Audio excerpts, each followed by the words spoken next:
retrouve dans le 4e épisode des Threads d'horreur et pour cette nouvelle vidéo, on a décidé de vous partager 5 légendes urbaines. Avant de commencer la vidéo, on voulait vous remercier parce qu'on est de plus en plus nombreux sur la chaîne et ça nous fait extrêmement plaisir. Merci. C'est parti pour la première légende.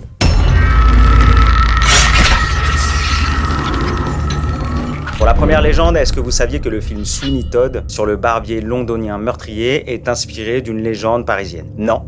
Je vais vous raconter. Pour connaître l'histoire de cette maison des horreurs, il faut remonter au XIVe siècle, à l'ancienne rue des Marmousets, sur l'île de la Cité. À l'époque, un barbier et un pâtissier sont voisins, mais plus que deux commerçants exerçant côte à côte, les deux hommes ont un business commun macabre. Le barbier choisissait ses victimes, il les tuait, les dépeçait, et les restes humains consommables, il les faisait passer par une trappe qui menait directement au commerce du pâtissier. Le pâtissier réalisait des pâtés à la viande, des tourtes à la viande, et tout ça avec les restes humains que le barbier lui fournissait. L'histoire raconte qu'on s'arrachait les réalisations du pâtissier dans les rues de Paris et surtout jusque dans la cour du roi. Mais en 1387, le chien d'une des victimes refuse de partir du barbier alors que son maître vient d'être assassiné. Les voisins et la police sont alertés et ils commencent à fouiller tout le salon du barbier et là, ils retrouvent des choses qui leur ont retourné l'estomac, des dizaines d'ossements et de restes humains et un lien direct vers la pâtisserie. Les deux hommes sont arrêtés et brûlés vifs sur la place de Grève, aujourd'hui le parvis de l'hôtel de ville. Quant aux deux magasins, ils ont été rasés. Donc c'est un comble quand même pour un barbier d'avoir son salon rasé. C'est une légende, c'était en 1387. Nous on a trouvé ça sur internet, on l'a trouvé intéressante, surtout dégueulasse. Et en plus de ça, on était en train de regarder la série Jeffrey Dahmer. On s'est dit là, obligé, on va l'intégrer là-dedans. Donc direction la deuxième légende. Pour cette deuxième légende, elle se passe en 1925. Un jeune étudiant en médecine, Jean Romier, se balade dans les jardins du Luxembourg. Il s'assoit sur un banc auprès d'un vieil homme pour réviser ses cours. Les deux hommes parlent et sympathisent et le vieil homme, vêtu d'une redingote, d'ailleurs je vous mets juste ici ce que c'est une redingote pour ceux qui savent pas, se présente. Alphonse Berruyer, musicien. Il invite alors le jeune homme à un concert privé chez lui en compagnie de ses amis et de sa famille, en lui indiquant l'adresse et l'étage de son appartement rue Vaugirard. Le soir venu, le jeune homme se présente à l'adresse indiquée et passe une bonne soirée en compagnie du vieillard ainsi que ses proches. Cependant, plusieurs choses interpellent Jean. Ces gens ont l'air aisés, mais ils s'éclairent encore au gaz, une pratique qui ne se fait plus en 1925. Et en plus de ça, les convives sont habillés de vêtements datant plus du siècle d'avant que du XXe siècle. Mais il se dit que c'est sûrement anodin. Aux alentours de minuit, Jean Romier remercie ses hôtes et rentre chez lui. Sorti de l'immeuble, il réalise qu'il a oublié son briquet. Il remonte, sonne et tape à la porte, mais personne ne répond. Un voisin, interpellé par ce tapage nocturne, sort et vocifère que cet appartement est abandonné depuis plus de 20 ans. Donc vociférer, pour ceux qui savent pas, c'est râler, crier, être énervé quoi. Le concierge puis la police sont dépêchés sur les lieux et le propriétaire, qui n'est autre que l'arrière-petit-fils d'Alphonse Berruyer, arrive aussi pour ouvrir la porte de l'appartement qu'il a reçu en héritage mais qu'il n'utilise pas. Lorsque la porte est ouverte, Jean manque de s'évanouir. L'appartement est vide, le sol et les meubles sont recouverts d'une épaisse couche de poussière. Des toiles d'araignée habillent les murs et les plafonds et une odeur de moisi pèse dans l'air. Mais sur les photos et cadres dépoussiérés, Jean reconnaît tout le monde.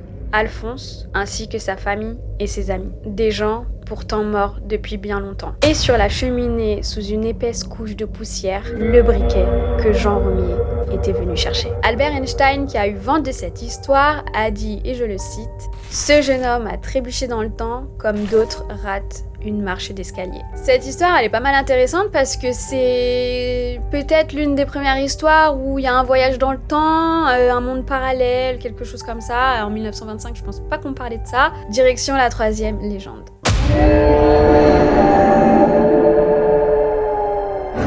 Pour la troisième légende, on est en 1948 et il y a plusieurs corps qui sont exhumés de leur tombe au cimetière de Montparnasse. Les cadavres sont souvent des jeunes femmes décédées récemment et qui montrent des traces de coups, de violences, mais aussi de viols. Même constat au cimetière du Père-Lachaise. Insaisissable, l'auteur des faits gagne vite le nom de vampire de Montparnasse. Il terrorise la capitale de ses méfaits ignobles. Certains corps seront démembrés et éparpillés à travers le cimetière par le nécrophile. Pour l'attraper, la police de l'époque trouve une ruse. Si l'homme qui commet ces atrocités n'a jamais été vu, il laisse quand même derrière lui des traces de pas qu'on peut voir au petit matin. Et comme ça, la police sait par où il entre dans le cimetière. La nuit, ils installent un piège, ils installent un fil métallique. Si quelqu'un marche sur ce fil, ça enclenche les armes de l'époque qui tirent en direction de la personne qui marche sur ce même fil. La nuit du 15 au 16 mars 1849, le piège fonctionne, blesse l'homme et il est contraint d'aller à l'hôpital. Là-bas, il avouera ses crimes et sera donc condamné à 1 an de prison pour violation de sépulture. À cette époque, la nécrophilie n'est pas inscrite dans la loi en tant que viol parce que les victimes ne peuvent pas être consentantes ou non consentantes. Le sergent François Bertrand, le coupable, purge donc sa peine et réintègre la société et l'armée en 1856. Il déménage au Havre, se marie et mène une vie normale, il semblerait. Plusieurs historiens notent que plusieurs cimetières du Havre ont été profanés entre 1867 et 1869. Apparemment, on pouvait se taper des cadavres et reprendre une vie à peu près classique juste après. Jeffrey Dahmer, encore une fois, tu es né trop tard. Donc la direction, la 4e légende.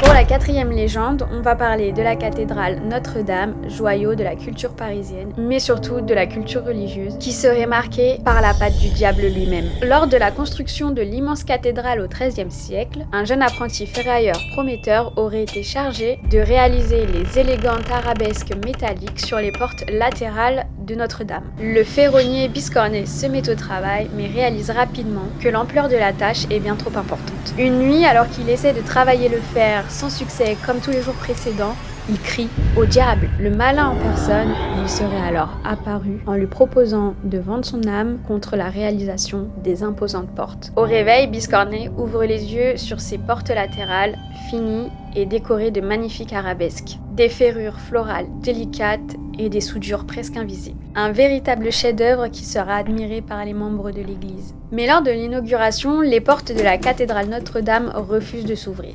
Il faudra les exorciser et les noyer d'eau bénite pour qu'elles daignent s'ouvrir. Biscornet est aussi libéré de son empreinte diabolique avec la cérémonie. Mais le diable ne se laisse pas faire si facilement. Le jeune ferrailleur mourra quelque temps plus tard. Au XIXe siècle, lors de la restauration de la cathédrale, Eugène Viollet-le-Duc est bluffé par ses portes ornementées. En 1800, on a désormais le savoir et la technique pour réaliser un tel ouvrage. Mais cela était impossible au XIIIe siècle. Avec les techniques modernes, il parvient à refaire à l'identique les arabesques de Biscornet. Mais la réalisation reste longue et difficile malgré sa maîtrise. Aujourd'hui, seule la porte latérale gauche donnant sur le parvis conserve les arabesques originales de Biscornet faites au XIIIe siècle. Si vous êtes de passage à Paris, n'hésitez pas à aller admirer la cathédrale Notre-Dame et surtout demandez-vous si vous n'avez pas l'œuvre du diable sous les yeux. Direction la dernière légende.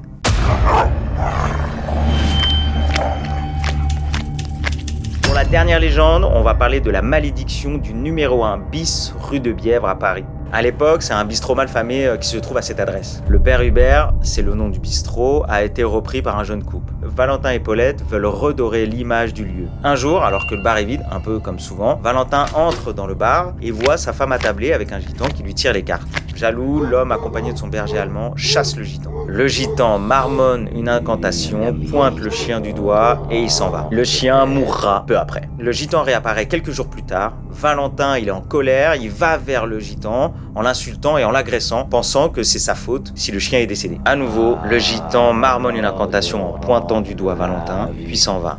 Valentin mourra mystérieusement quelques jours plus tard, après avoir été pris de grosses démangeaisons. Le bistrot restera fermé, et des témoins ont affirmé qu'ils ont vu Paulette s'enfuir avec le gitan. Avant de quitter les lieux, le gitan refait son incantation en pointant du doigt, cette fois-ci, le bistrot. Tout le monde connaît l'histoire du lieu, et personne ne s'en approchera. Le 1 bis rue de Bièvre restera à l'abandon jusqu'en 1943, où l'histoire reprend. Le bâtiment délaissé menace de s'effondrer, et à l'époque, Paris est sous l'occupation, et ce sont des soldats allemands qui sont chargés d'aller vérifier si le bâtiment ne s'effondre pas sur la rue. Et les hommes qui sont envoyés en reconnaissance tomberont tous mystérieusement malades et mourront rapidement. Ils ont donc décidé de raser ce bâtiment. Aujourd'hui, le 1 bis rue de Bièvre est un terrain vague. Dans un quartier très prisé de la capitale, personne n'a osé construire sur ce terrain. D'ailleurs, pour tout acte de vente réalisé pour ce terrain, ne pas inclure la légende de cette malédiction est considéré légalement comme un vice caché. Effectivement, on l'a vérifié en faisant un petit map que normalement vous avez vu juste avant et il y a toujours rien. Visiblement, c'est une légende,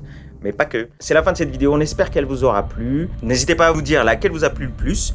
ou à commenter si jamais vous avez d'autres infos sur ces légendes urbaines. Nous, on prend. Nous, personnellement, on est parisiens et on n'a jamais entendu parler de ça. Suivez-nous sur nos réseaux sociaux, Instagram et TikTok, c'est dans la description. Et on se retrouve la semaine prochaine pour le 5e et dernier épisode du mois d'octobre. Ciao!